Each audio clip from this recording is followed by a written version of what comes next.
Assalomu alaykum azizlarim, kanalimga xush kelibsizlar. Bugun sizlarga juda ham mazali va ajoyib bo'lib chiqadigan baqlajonli salat tayyorlash retsepti bilan bo'lishmoqchiman. Juda ham mazali chiqadi. Buning uchun bizga kerak bo'ladi 1 dona baqlajon. Baqlajonimiz kattaroq shaklda. Kichkina bo'lsa 2 dona ishlatsangiz bo'ladi. Baqlajonlarimizni yaxshilab po'stlog'idan archib olamiz.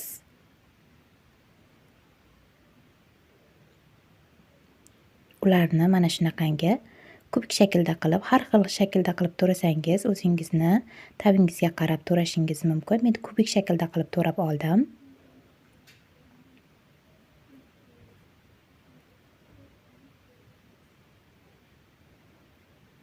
Endi tuz va suv solib 20-25 minutga ustiga tarelka yopib qo'ydim. Mana 25 minut o'tgandan so'ng oldim. Mana ichidagi qora suvlari chiqib ketadi, achchiq ta'mlari. Endi esa 3 osh qoshiq un elab solamiz va ularni yaxshilab aralashtirib olamiz.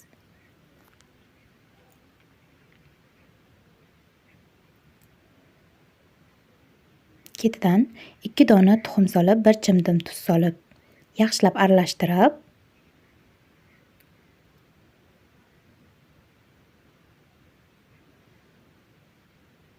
baqlajonli massamizga aralashtirib yuboramiz. Va yaxshilab aralashtiramiz. Qizib turgan yog'imizga solib qovurib olamiz. Mana shunaqangi dona-dona qilib qovurib olamiz. Yog'imizni kamroq solamiz.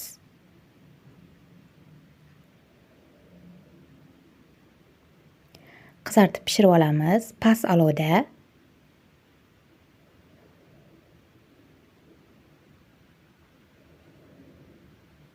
Mana qizarib chiqdi.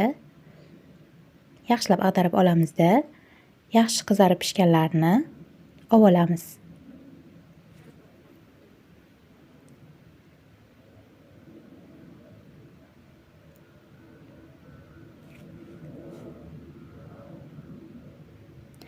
Mana oldik. Uni bir chekkaga olib qo'yib, endi bodringlarimizni to'rab olamiz.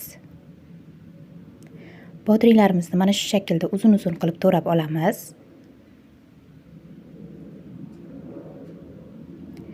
To'rt 5 dona bodringdan foydalandim. Endi pomidorlarimizni ham mana shunaqangi shaklda qilib kesib olamiz.